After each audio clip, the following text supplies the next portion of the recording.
오늘 잠언 11장이에요. 잠언 11장. 아버지 감사합니다. 저희 마하나임을 더욱 이렇게 아버지가 기뻐하시는 방식으로 이렇게 부흥할 수 있도록 인도하여 주셔서 감사하고 우리가 존재하는 그곳이 천국임을 알게 해주셔서 감사합니다.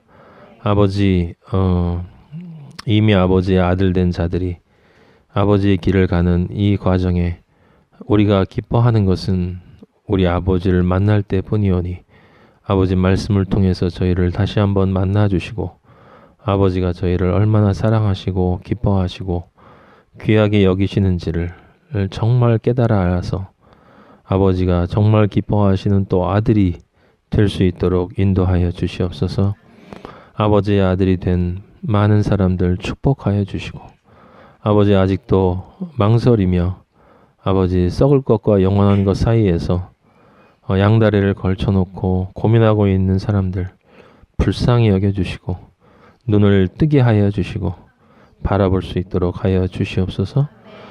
다 귀한 사람들이오니 아버지 다 아버지가 사랑하시는 사람들이오니 모두 다 아버지께서 은혜를 내려주셔서 정말 아버지가 원하는 그리스도인으로 살아갈 수 있도록 인도하여 주시옵소서. 예수님의 이름으로 기도합니다. 아멘. 네. 자, 오늘 말씀 제목은 속이지 않는 저울이에요. 속이지 않는 저울.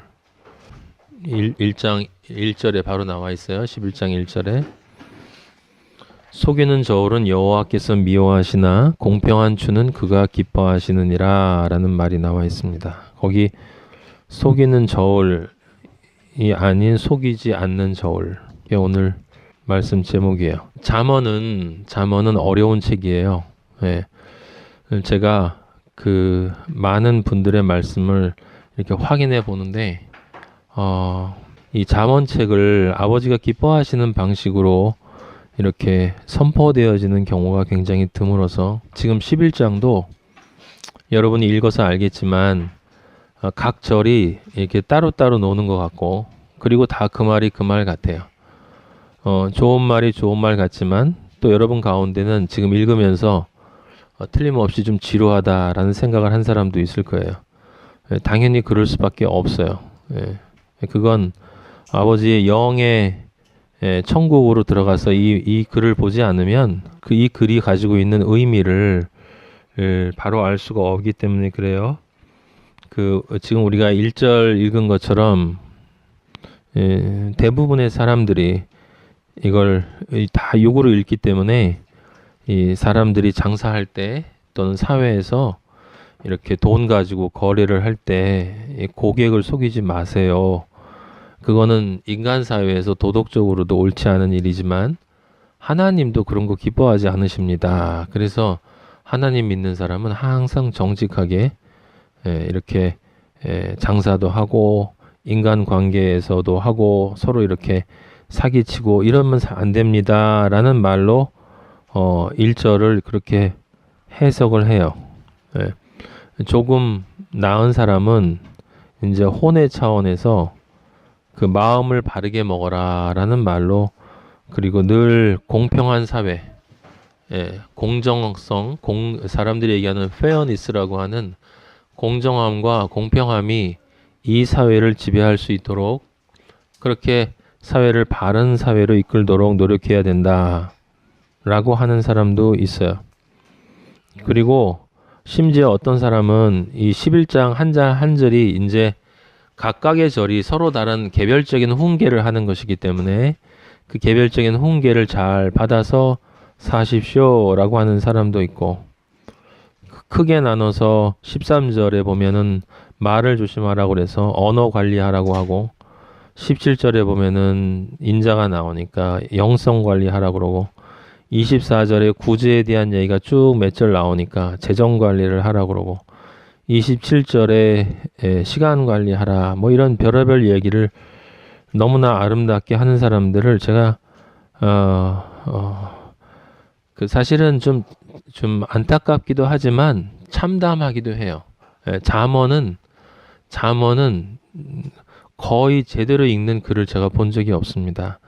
근데 아버지 앞에 가야 분명히 알겠죠. 제가 여러분들에게 아버지의 말씀을 전해드린 이 방식이 옳은 것인지, 아니면 이 세상에 지금 인터넷 들어가면 제가 어저께 열 몇 개를 봤어요. 하나도 11장을, 그 앞에 것도 마찬가지지만 어떻게 이렇게 말씀을 전할 수 있는가. 아주 유명하신 분들인데 다들 참담한 마음이었습니다. 참담한 마음이었는데 결국은 다 자기 믿음대로 가는 거예요. 저는 제 믿음대로 가는 것이고 그들은 그들 믿음대로 가는 것이고, 누가 옳은지는 아버지 앞에 가면 알 것이기 때문에, 다만 한 가지 중요한 건 각자가 자기 믿음으로 가는 건 상관이 없지만 자신의 믿음으로 이 말씀을 해석을 해서 전달할 때는 그 전달한 것에 대한 책임을 반드시 져야 한다.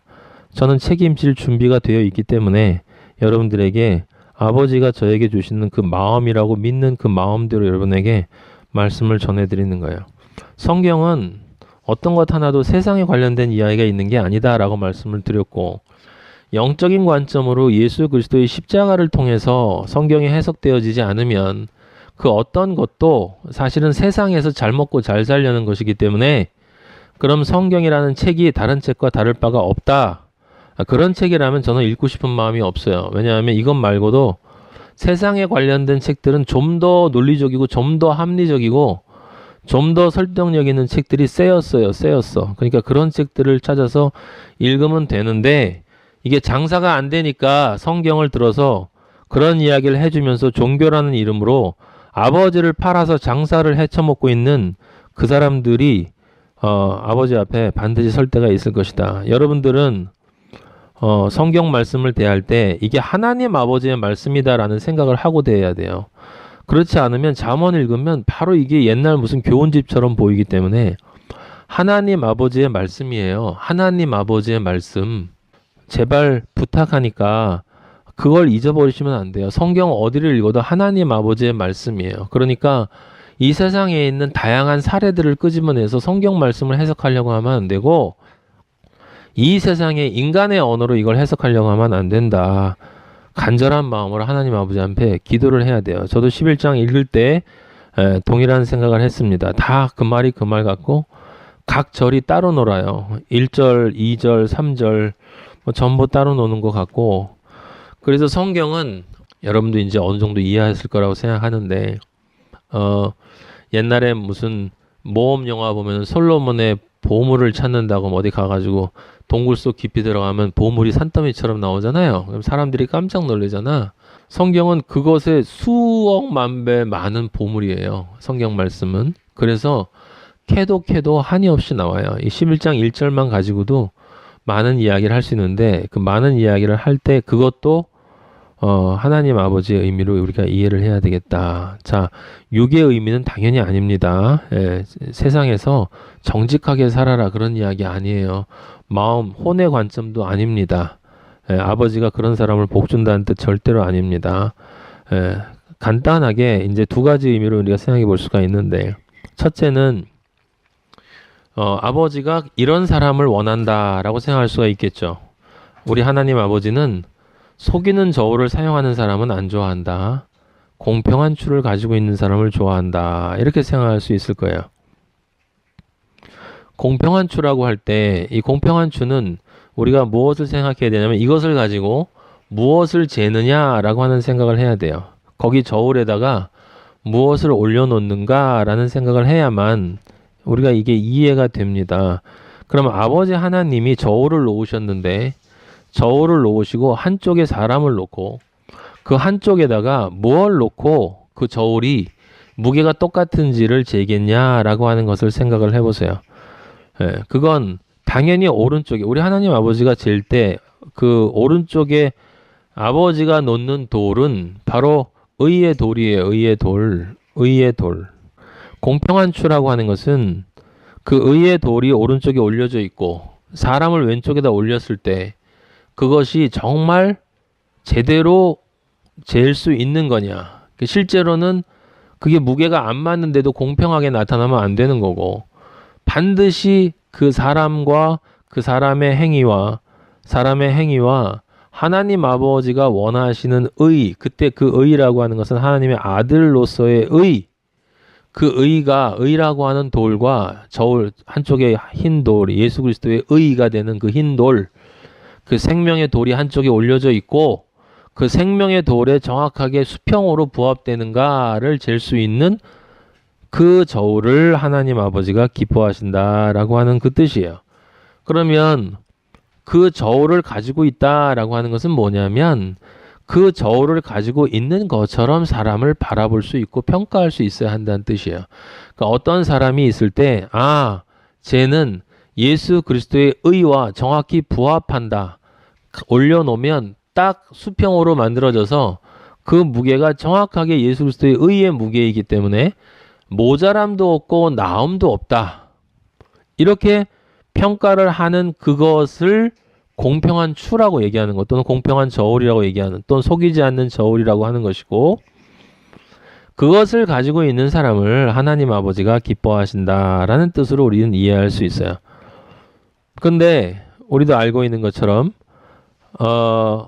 다른 사람을, 그 사람의 행위를 공평하게 평가할 수 있는 존재는 이 세상에 아무도 없어. 의는 없나니 하나도 없다라는 게 하나님의 선포이시고 그게 진실이기 때문에 이 세상에 어떤 사람도 다른 사람의 의를 평가할 수가 없고, 따라서 인간이 자신의 내면에 가지고 있는 저울, 여러분의 안에 다 저울이 있잖아요. 세상 사람도, 그 사꾼들도 다 저울이 있단 말이야. 이놈을 내가 만나면 이익이 되나 안 되나 다 저울이 있잖아. 그래서 육의 욕망을 따르는 놈도 저울이 있고, 혼의 가치를 따르는 놈도 저울이 있고, 저놈이 내면이 깊이 마음이 비워졌나 안 비워졌나 평가하잖아요. 그리고 교회에서도 목사님들이 신자들, 저 사람 신앙이 있나 없나 평가한다 이 말이에요. 그것이 바로 자신이 가지고 있는 저울이야. 근데 그 저울이 속이는 저울이 되면 안 된다라고 하는 거야. 그때 속이는 저울이라는 것은 하나님 아버지가 바라보는 것과 정확히 동일하게 평가할 수 없는 저울은 다 속이는 저울이야. 근데 의인은 없나니 하나도 없다. 그러니까 살인자가 살인자를 평가한다는 게 말이 되냐고요? 그렇기 때문에 인간은 의로운 존재가 아니기 때문에 인간은 의를 판단할 수 없고, 인간이 내면에 가지고 있는 그 저울은 속이는 저울이고 썩은 저울이에요. 어떠한 저울도, 인간의 저울도 공평한 저울이 아니다. 그게 이 처음 1절의 첫 번째 나와 있는 속이는 저울이라는 말의 의미예요. 그래서 모든 인간을 하나님 아버지는 미워하세요. 왜 미워할까? 그건 원래 우리가 하나님 아버지를 떠났을 때 우리는 사탄의 자식이 돼버렸기 때문에, 바로 속이는 저울이 돼버린, 속이는 저울의 원흉인 사탄의 자식이기 때문에, 그 사탄은 하나님 아버지의 원수란 말이에요. 원수. 세상을 사랑하는 것이, 여인들이요, 세상을 사랑하는 가늠하는 여자들아, 세상을 사랑하는 것이 하나님과 원수가 되는 것을 알지 못하느냐. 근데 세상을 사랑하지 않은 인간이 없잖아요. 우리도 세상을 사랑했고, 그 세상을 사랑하는 그 마음이 있는 한 하나님과 원수되는 부분이 우리 안에 있는 거야. 여러분 안에 아직 세상을 사랑하는 마음이 있으면 그만큼 하나님 아버지와 원수되는 거예요. 그럼 틀림없이 제가 이야기하는 게 꺼림직할 거야. 꺼림직할 거예요. 좋은 부분도 있지만 마음 한구석에는 좀 거북하고 그런 꺼림직한 부분이 있는 건 그만큼 세상을 사랑하고 있는 거예요. 아직.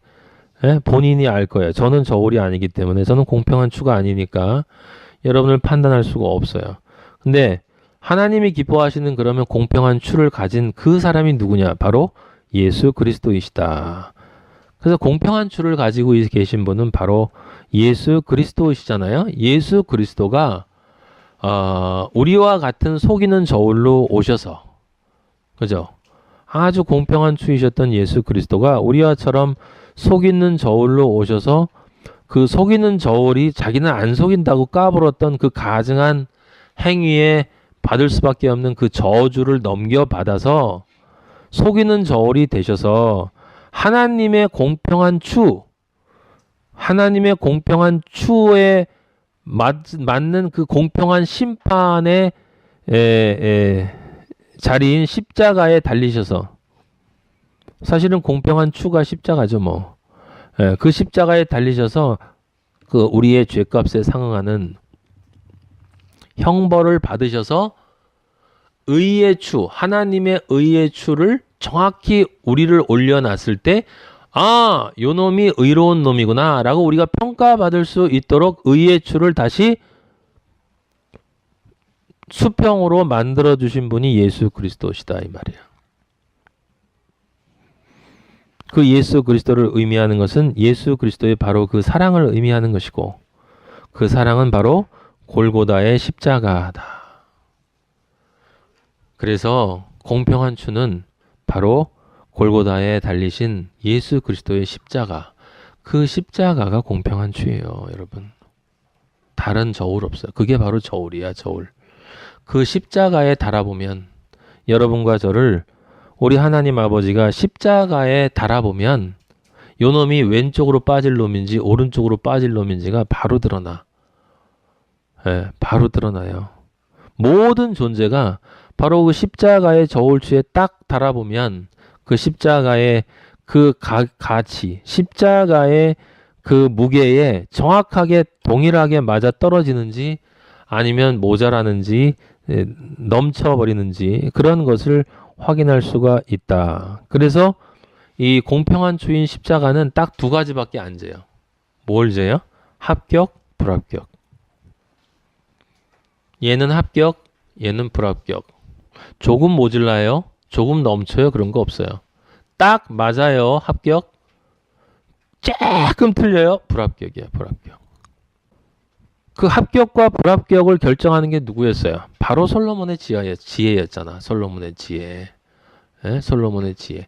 그러니까 최종적인 저울추는 마지막에 최후의 심판대에 앉으신 솔로몬으로 상징되신 예수 그리스도의 그 저울추. 그 저울추 앞에 마지막 심판 때 우리가 달린단 말이에요. 매겨진다고. 우리의 의의 값이 매겨지면 그것이 하나님의 십자가의 의에 딱 맞아 떨어지면 그러면 우리는 합격. 그렇지 않으면 불합격. 근데 이제 우리가 뒤에 30절 뒤에 보면 알겠지만 그 합격과 불합격이 거기 가서 결정되는 게 아니라 이미 여기서 결정돼 있다고. 아셨어요? 의인은 여기서 이미 의인이야. 하나님의 아들이 된 여러분 가운데 하나님의 아들이 된 사람은 이미 하나님 우편에 보호자 우편에 앉아 있어요. 이미 앉아 있어. 이미. 아닌 사람은 거기 없어. 나중에 거기 들어가려면 우리가 그리스도인이 걷는 그 길을 다 걸어야 돼요. 거긴 이 하나님의 저울추는 예외도 없고 이렇게 이게 가리로 이렇게 매다는 것도 없고 딴 거 조금 더 얹어가지고 무게 맞추는 그런 것도 없어. 그냥 우리가 벌거벗은 몸으로 우리가 살아온 인생의 행위를 그대로 올려놓으면 십자가의 저울 무게에 딱 맞나 안 맞나 그게 나오는 거예요. 그러면 실질적으로 마지막에 그 저울추에서 합격 불합격이 어떻게 결정되느냐? 그건 예수 그리스도가 말씀하셨어요. 뭐라고 말씀하셨어요? 예수 그리스도가 이 요한복음 12장 44절에 보면 예수님이 외쳐서 나를 믿는 자는 나를 믿는 것이 아니라 나를 보내신 아버지를 믿는 것이다. 예수님을 믿는 것은 아버지를 믿는 것이다 그랬어요. 지금 그래서 이제 저울추로 이동하는 거예요. 아버지의 저울추로. 내가 바로 아버지의 저울추다라는 이야기를 하는 거죠. 그러니까 나를 믿으면 아버지가 볼 때 아버지를 믿는 것으로 봐주는 것이 되어진다라는 이야기잖아. 그래서 나를 보는 자는 나를 보내신 이를 보는 것이라. 이때 나를 본다는 말은 진짜로 본다는 걸 뜻하는 거예요. 주님을 보게 하소서라고 하는 그 말, 성경 말씀이 진리로 깨달아져야만 예수 그리스도가 보인다 이 말이에요. 나는 빛으로 세상에 왔느니 나를 믿는 자로 어둠에 거하지 않게 하려 왔다라고 하는 것. 이게 다른 말로 뭐예요? 그 저울추에 딱 맞게 만들어주기 위해서 왔다라고 하는 거예요. 근데 내 말을 듣고 지키지 아니할지라도 요 저울추에 미달하는 존재. 내가 그를 심판하지 않는다. 내가 온 것은 세상. 예수 그리스도는 세상을 구원하러 십자가에 달리기 위해서 오신 것이다.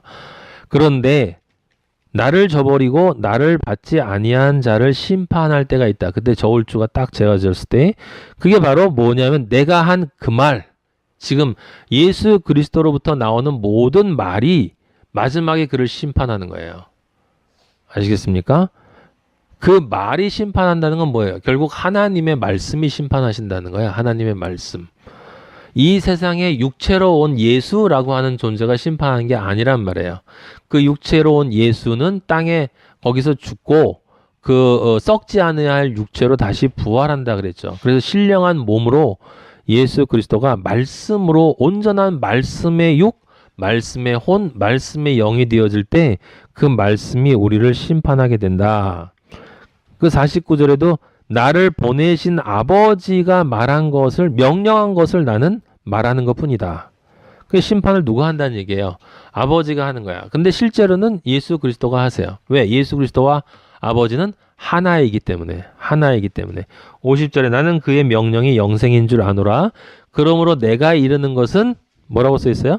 내 아버지께서 내게 말씀하신 그대로니라. 그럼 나중에 심판할 때 누가 심판하는 거예요? 하나님도 심판하고 아들도 심판하고. 무엇을 심판해요? 너 함량 미달이다. 너 딱 맞다. 합격이다. 불합격이다. 단 한 번 이루어지고 단 한 번 이루어지면 그 효력이 영원히 지속되는, 절대로 불가역적으로 되어지는 그 심판에, 그래서 1절에 뭐라고 하는 거예요? 나는 바로 그 저울을 기뻐한다. 나는 그 저울을 기뻐한다. 그건 뒤집어서 얘기하면 무슨 얘기입니까? 이런 저울을 이렇게 심판할 수 있는 그 자를 좋아한다는 이야기인데, 그런 사람은 예수 그리스도밖에 없죠. 그럼 우리가 그렇게 될 수 있는 거는 언제 그렇게 될 수 있지? 우리는 의로울 수 없으니까 우리가 믿음 안에서 예수 그리스도와 연합이 되어져서 우리의 입에서 나오는 말씀이 예수 그리스도의 말씀이 될 때 우리가 뭐가 되는 거야? 공평한 추가 되는 거예요. 그래서 말이 떨어지면, 우리의 진리의 말이 떨어지면, 여러분이 성경을 정확하게 알고 진리의 말을 이렇게 떨어뜨리면, 아버지가 주시는 말씀을 제가 지금 선포하는 것처럼 떨어뜨리면, 그러면 그게 한 사람에겐 죽음의 향기가 되고 한 사람에게는 생명의 향기가 된단 말이에요. 그게 무슨 소리예요? 저울이 갈렸다는 얘기야. 그게 다른 얘기가 아니라. 이해되시죠? 그 1장 1절은 바로 그 얘기예요. 그래서 하나님 아버지는 그 의로운 존재이시기 때문에 속이는 저울을 기뻐하지 않으시니까, 당연히 하나님 아버지는 어떠한 저울만 가지고 계신 거냐면 하나님은 공평한 추만 가지고 계신 거예요. 그러면 하나님이 공평한 추만 가지고 계시다라는 말이 한 가지고, 또 하나는 하나님은 공평한 추를 가지고 있는 존재만 기뻐하신다라는 것이고, 또 하나는 하나님은 두 번째 공평한 추는 예수 그리스도잖아요. 하나님은 공평한 추만 가지고 있다. 그건 무슨 얘기냐면 하나님이 판단하시는 것은 100% 의롭다는 뜻이야. 하나님이 저울을 가지고 계시다. 하나님 무슨 저울 가지고 달아요? 그런 게 아니잖아. 하나님은 여러분의 심령을 감찰하신단 말이에요. 여러분의 행위를 보는 게 아니라 우리 인간의 잠언 16장 2절 보세요. 잠언 16장 2절. 사람의 행위가 자기 보기에는 모두 깨끗하여도 여호와는 뭐라고? 심령을 감찰하신다. 그럼 심령을 감찰하신다는 건 뭐예요? 행위만 보면은 저울추가 똑 의로운 저울추처럼 수평으로 딱 되는 것처럼 보이는데, 하나님은 그런 속이는 저울이 아니라 진짜 공평한 저울추기 때문에 심령을 감찰해서 그 심령에 진짜 이 존재가 누구를 사랑하는가를 잴 수 있는 분이기 때문에 하나님은 바로 그런 저울만 기뻐하신다라는 이야기는, 그 진리, 심령을 꿰뚫어내는 바로 이 잠언, 찔러서 쪼개서 영과 혼과 관절과 골수를 찔러 쪼개는 예수 그리스도의 이 말씀을 그대로 전하는 그 존재를 아버지가 뭐 하신다고요? 기뻐하시는 거예요. 왜냐하면 그 사람 안에 공평한 추가 들어있으니까. 공평한 추는 뭐? 예수 그리스도. 예수 그리스도의 말씀, 예수 그리스도의 십자가. 예? 그것이 공평한 추란 말이에요. 그러니까 하나님이 공평한 추야. 예수 그리스도의 십자가가 공평한 추예요. 그건 다 그런데 말씀이고 하나님의 사랑이에요. 다 같은 거야. 그런데 그것이 우리 안에 성령으로 연합되어져 있으면 우리 입으로 나오는 말씀이 하나님이 전해주시는 말씀이기 때문에 뭐가 되는 거예요? 또 우리 안에 공평한 추가 있는 거야. 내가 공평한 추가 아니라 내 안에 누가 있어요? 예수 그리스도가 있지. 그러니까 내 안에 뭐가 있는 거야? 공평한 추가 있는 거야. 지금 11장 1절은 바로 그 얘기를 하고 있는 거예요, 여러분. 간단하게 정리를 하면 하나님은 완전하게 의로운 심판 이외에는 하는 분이 아니다. 하나님은 의로운 심판에서 0.0001만 어긋나도 그걸 속이는 것으로 바라보시기 때문에 그러한 것을 기뻐하지 않으신다. 그래서 그것을 가질 수 있는 유일한 존재는 예수 그리스도밖에 없다. 그러면 그 예수 그리스도를 따라서 그 공평한 저울을 가질 수 있는 존재는 그리스도인밖에 없다. 그리스도 안에 들어가서 그리스도 안에 들어가서 그래서 그리스도의 말씀이 또 내 안에 있는, 그래서 그리스도 안에 있으면서 그리스도의 말씀이 내 안에 있는, 그게 바로 인의 이중적 의미를 가지고 있는 그리스도 인이란 말이에요. 그리스도인. 여러분과 제가. 그렇게 되려면 우리 안에 뭐가 있어야 돼요? 예수 그리스도가 들어오셔야 되는 거야. 다른 방법이 없는 거예요. 언제나 같은 이야기야. 그러니까 여러분 안에 성령이 들어가 있으면, 하나님 아버지가 여러분 안에 들어가 있으면 사실은 걱정할 게 없어. 누구를 통해서건 진리는 전달이 되고, 그 진리가 전달이 되면 하나님의 영이 안에 있는 사람은 그 진리의 말을 기뻐할 수밖에 없어요. 근데 그 말을 기뻐하지 않는다라고 하는 건 그 영이 없는 거야. 아시겠어요? 당연한 거예요. 그냥 논리적인 거야. 유유상종, 끼리끼리 논다. 하나님의 아들들은 하나님의 소리가 들리면 좋아하고, 사탄의 자식들은 하나님의 소리가 안 들리면 좋아하고, 사탄의 세상의 소리가 들리면 좋아해. 아시겠어요? 네.